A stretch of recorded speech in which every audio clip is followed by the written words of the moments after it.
indebted to him, if we have that debt hanging on us, then it's only natural. I owe this to you, Krishna. You've been so kind. Look what you gave me. You gave me my clothes. You gave me my food, my education, all of these things. And I didn't even think about it. I thought that I'm the doer.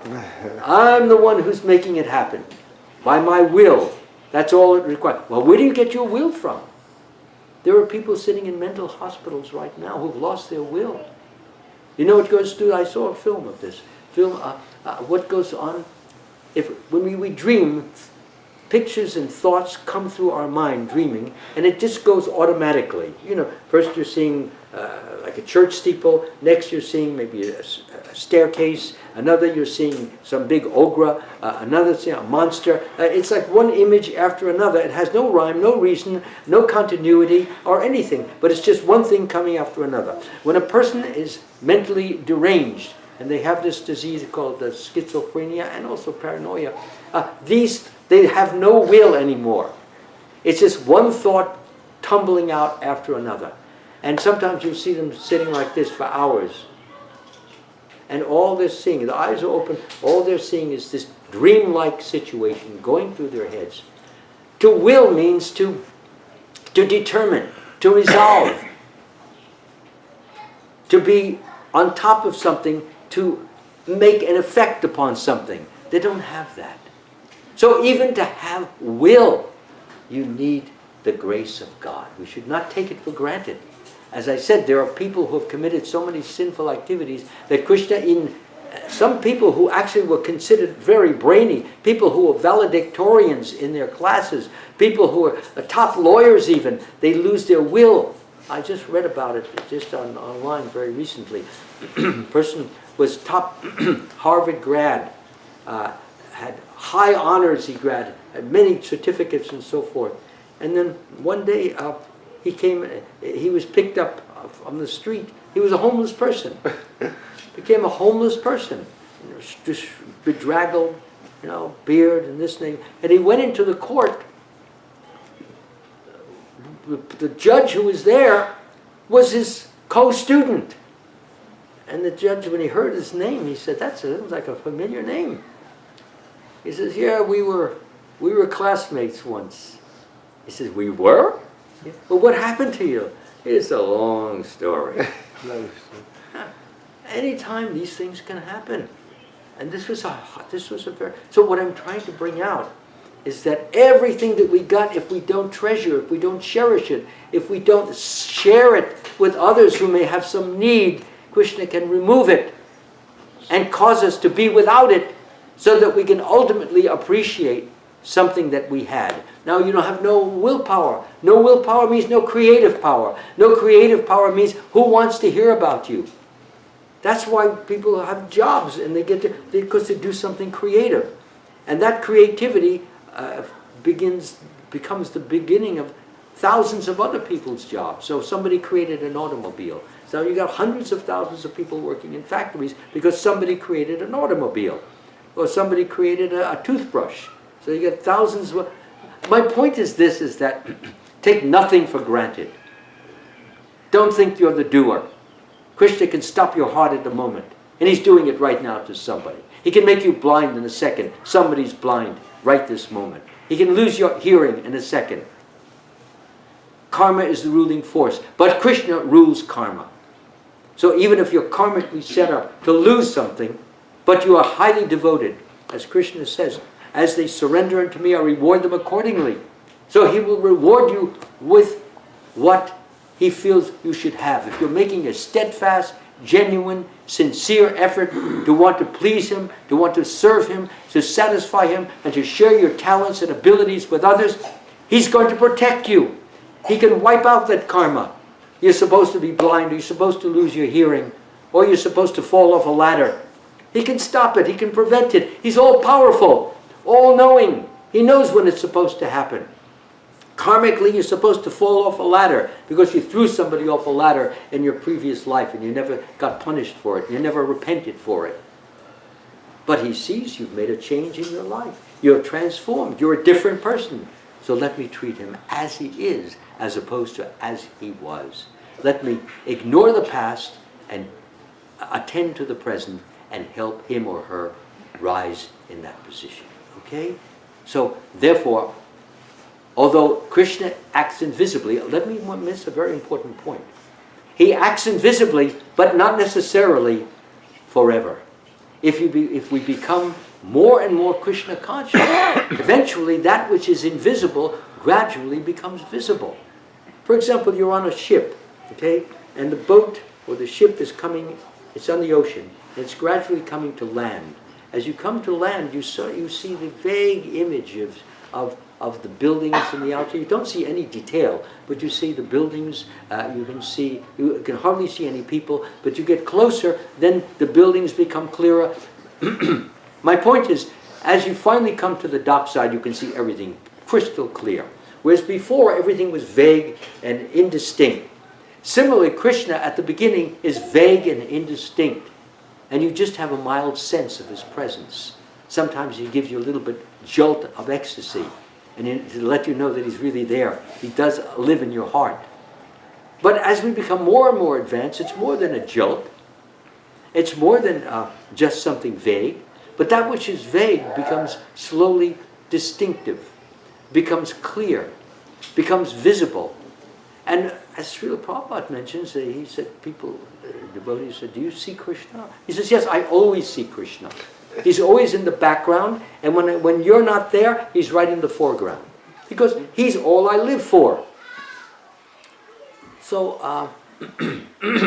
we should try to understand this point. That even if we don't see it, have enough faith that it can happen. Nothing is happening by itself. There's a force, an intelligent force, which is making everything happen.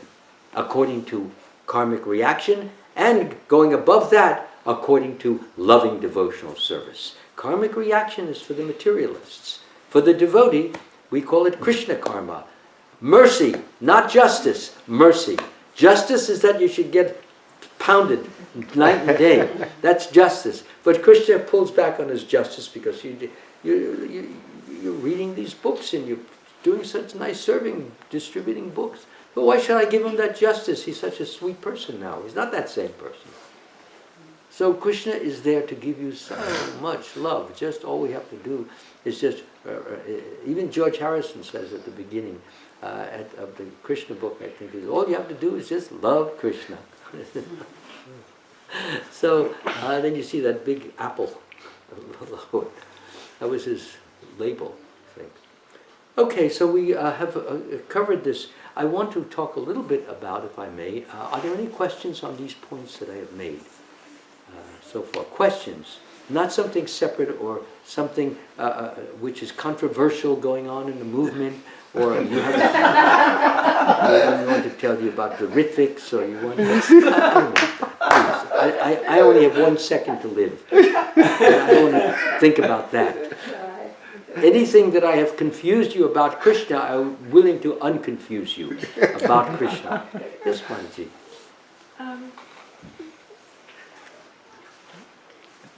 Book distribution. Yeah.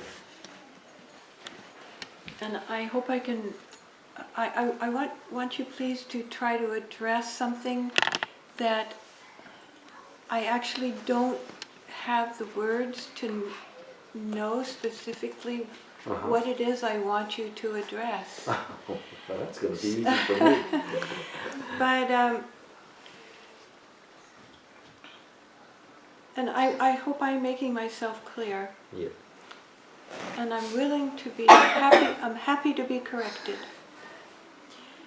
I am 100% in agreement with what you said, which is exactly what Srila Prabhupada said, what the Shastra says, relative to the importance of book distribution. And I deeply regret that my feet are, the bones are losing and everything is becoming one bone in my feet. So I cannot do long sankirtans and all the wonderful street sankirtans and all the things my body once could do. Mm-hmm. But what is the balance in terms of personal growth, in Krishna consciousness, where sometimes I think I am seeing that there is also something else that is also important, and that is love. That is human kindness one to the other. That is the principles that Prabhupada gave us so that he wanted to create a house in which the whole world could live. So I'm not wanting to give a speech about this, but I'm saying some things, then at the end of them is a question mark. Please tell me, what is the balance in terms of actual human relations in Krishna consciousness? Millions and millions of Prabhupada's books have been distributed to people, and we don't even know where they are.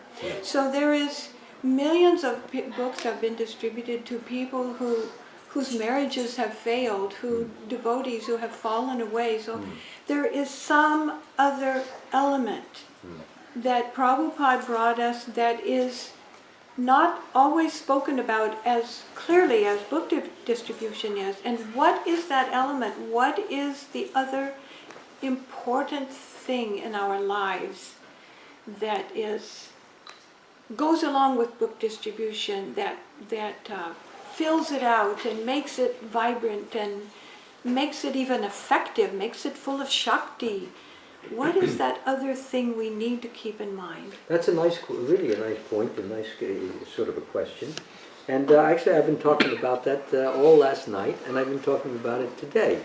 And it's arousing you to to ask me to crystallize it even more, because I think you like hearing what that really is. Yeah. You've mentioned this whole point of so many books have gone out, and so many of these people's lives have, well, in one sense, if they've touched the book, they look at the book, they've read some of the books, they're benefited. That's a permanent, when that benefit will come is up to Krishna. He decides on time. We don't decide that. But nonetheless, we do have that faith that anything connected with Krishna will be blessed. Those people who fought on the battlefield of Kurukshetra and saw Krishna, they went back home, back to Godhead, looking at Krishna. So, therefore, Krishna is all auspicious. We know that, okay? That's a given. Now, coming to the point of, which is a very, really good one, about why do these people fall away? Why should they? They've gotten the best. Then why should they fall away? I've been mentioning this throughout these talks, and it's generally in many of my talks. The main point is that we begin to take things for granted. Taking things for granted is another way of saying, I deserve this. It's pride. I've gotten this because I deserve it. I've done so many nice things. I did this. I did that. I'm worthy of it. I should have it. It's owed to me. This is the mentality that kills devotional service. It kills devotional life. It brings us back to the false identity of I am the Lord of all I survey, as opposed to I am the servant of the servant of the servant. So we go from being the servant of the servant of the servant, and then we become very good at being a servant. We become good servants, better servants, great servants, wondrous servants, all by the grace of Krishna, and then we begin to eat it, poison, instead of giving it. And I mentioned that in yesterday's talk. Instead of taking the poison for us, it's not poison for Krishna, because he can deal with that. He is that.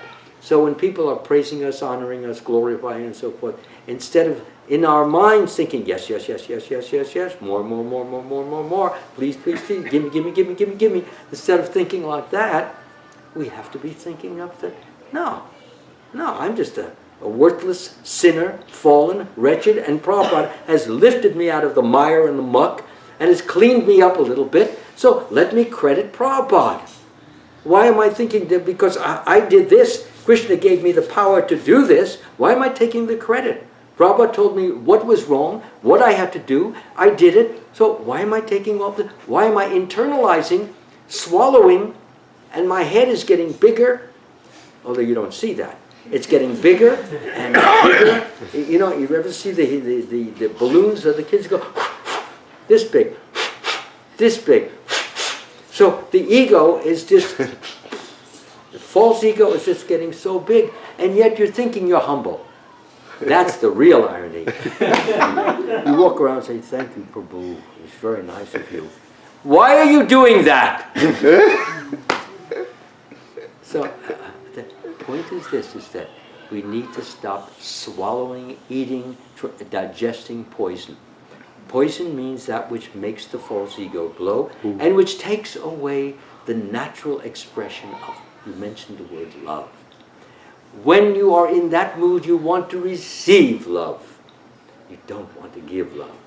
Giving love, real love, is for those persons who lovingly, truly, deeply, sincerely serve Krishna, serve their spiritual master, and consider it not only an opportunity, but a great, what's the word? It starts with a P. But a great privilege. You know what a privilege is? It's something that you don't deserve, but you're getting it anyway.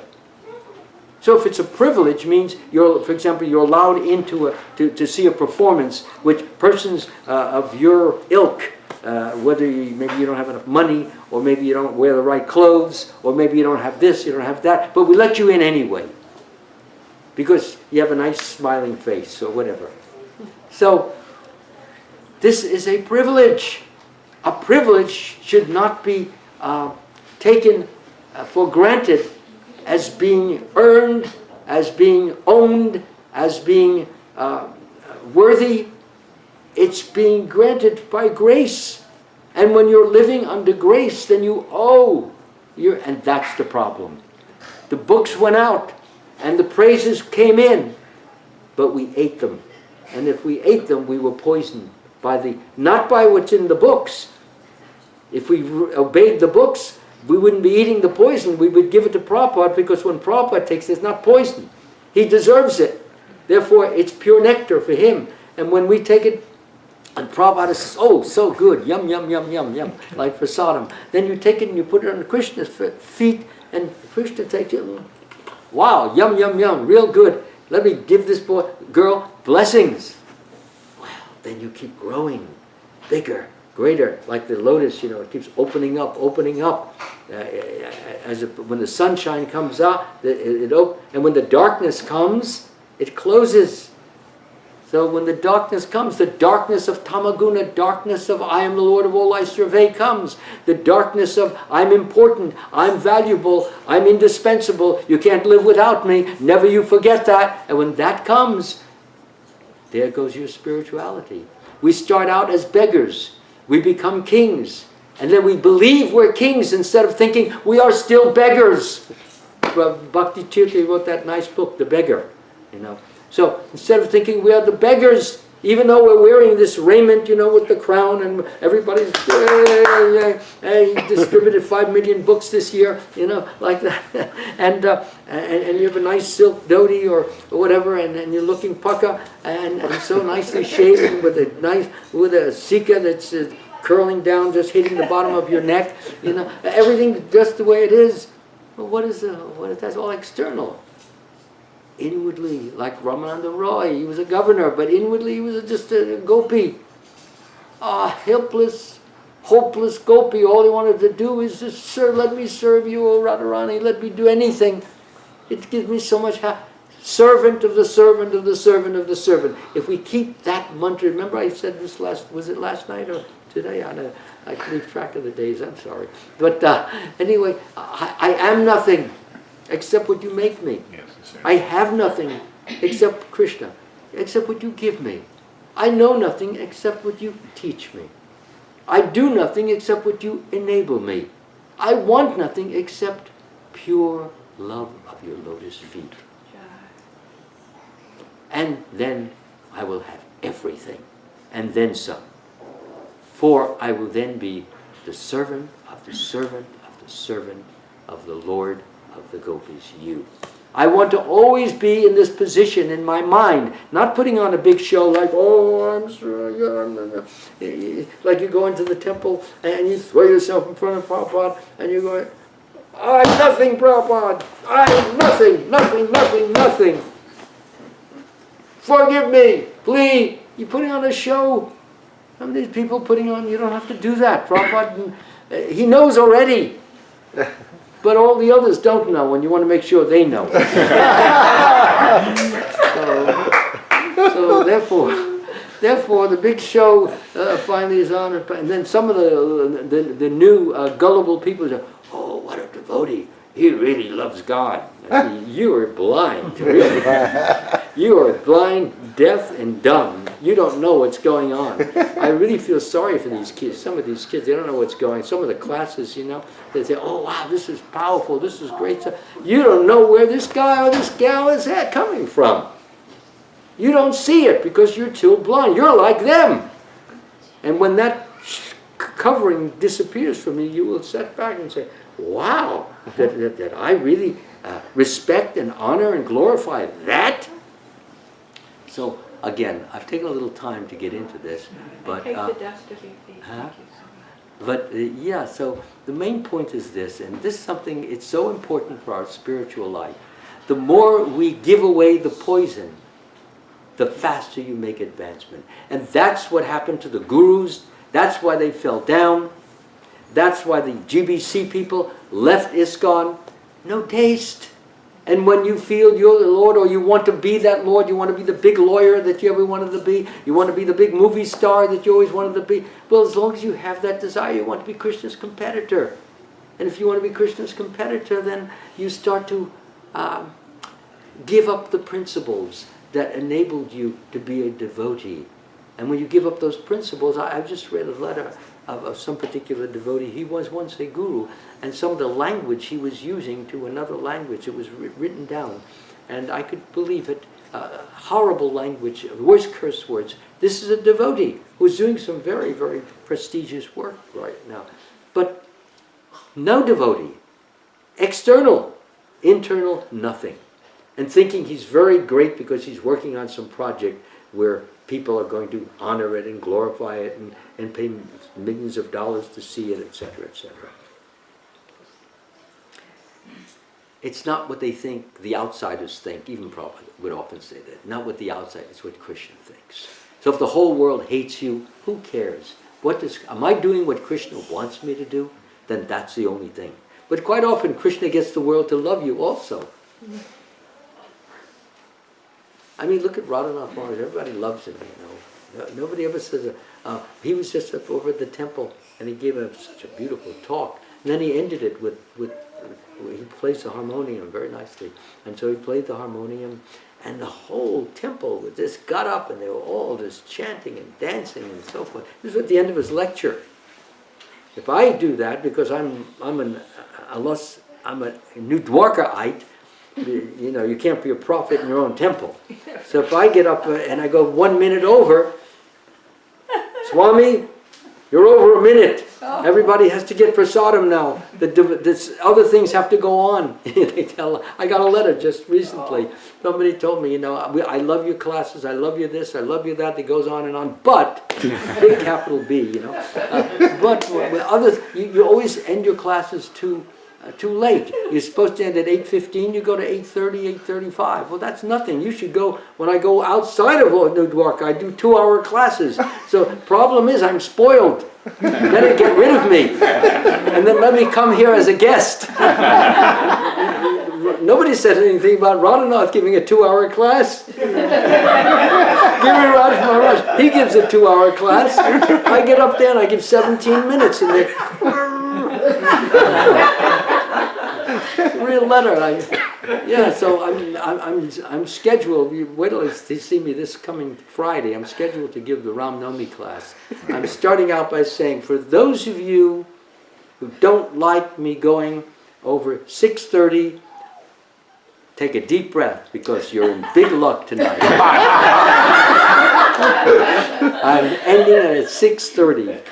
Promptly, you know, when Lord Ramchandra goes back home, he goes to the Sarayu, and then he disappears into the... So, my point is this, is that, you know, I understand things have to go on, but there are certain, like this is such a wonderful class, you're giving me a little bit of latitude. If you were to tell me to stop in 5 minutes, I'll stop. I'm a very obedient Maharaj, as per schedule.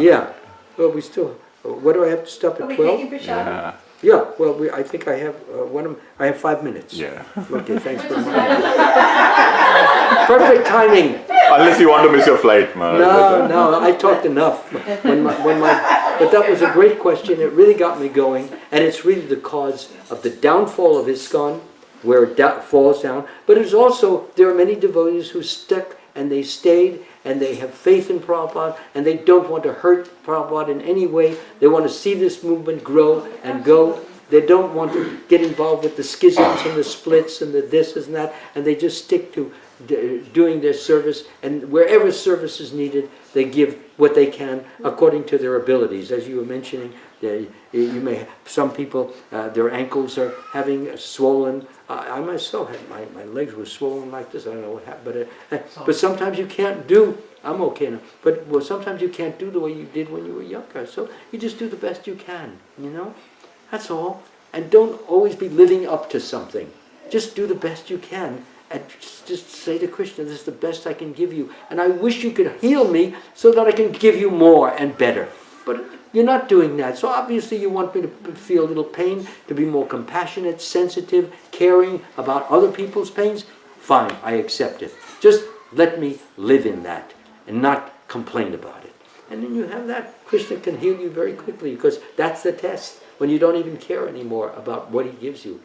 It's not easy to come to that state, So I think I've talked enough now. We have actually 4 minutes for a question. That was such a beautiful point. Does everybody understand this point of why we fall down? Why we can read these books night and day, but if we don't read them with the appreciation, with the preciousness that they are. Wow, what a book before you even started. Who am I to get this? What have I done to be worthy of this? Wow, thank you so much, Krishna. This is what we have to be doing. Krishna says, wow. I have to give him a little blessing for that. It's like a mother. I mean, your child has done something nice. He went to school, and it's only kindergarten, and he made, they do the stick pictures, with the faces, round faces, stick like that, with the hands like that. And he says, Mommy, here's your picture. Wow. She says, do I look like that? He says, yes, you do. So she says, I love you so much. Here, come on, I'll give you some ice cream. It's his love, he's a little hummy. You can't expect him to do a Van Gogh picture or a Rembrandt. He's a little boy, little girl. So, therefore, the more love of Krishna that we carry, we will find the faster we will make advancement, and there will be no fall downs. And I am praying, I want to come here at least minimum of 3 times a year, and maybe even 4. Haribol, I see the sincerity of all of these persons. And I was, the first time I came, Mother Chaitanya Das, she treated me with such respect, with such honor. I was embarrassed. I wouldn't even let her do the foot wash. I felt I didn't deserve it. But in any way, and the prasadam was, wow, it covered a whole table. I'll never forget that. Yeah, she got her head turned like this. But it was everything that I loved and I liked, and she's a fantastic cook, by the way. So the point is this, is that I never forget, that whole day, I can still remember from the very, then I came in, and then I remember we went to the park, and I talked to your daughter on the phone. You were talking, and she was listening to my talk. And how can I forget all these things? They're so memorable, so likable. So, and everything will be so meaningful to us, more and more so, the more Krishna conscious we become. What do you do? What do you say? Everything is important, you see. Not assessed, I've seen that before. Oh, who cares about that? A million times. Yeah, not everything should be important. And I hope I myself can come up to that. I'm not in any way suggesting that I am that.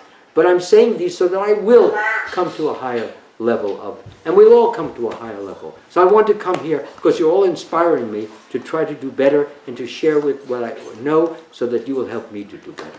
Okay? Haribol, Haribol, Hare Krishna. Okay, so I think it's time for, what do we do now? Prasadam. Yeah. Okay, so it's time for sadhana, and I hope everybody will not have indigestion from my talk. We'll all digest well, and that you will be filled with energy to serve, serve, serve, love, love, love. Hare Krishna. Okay, let's go for it.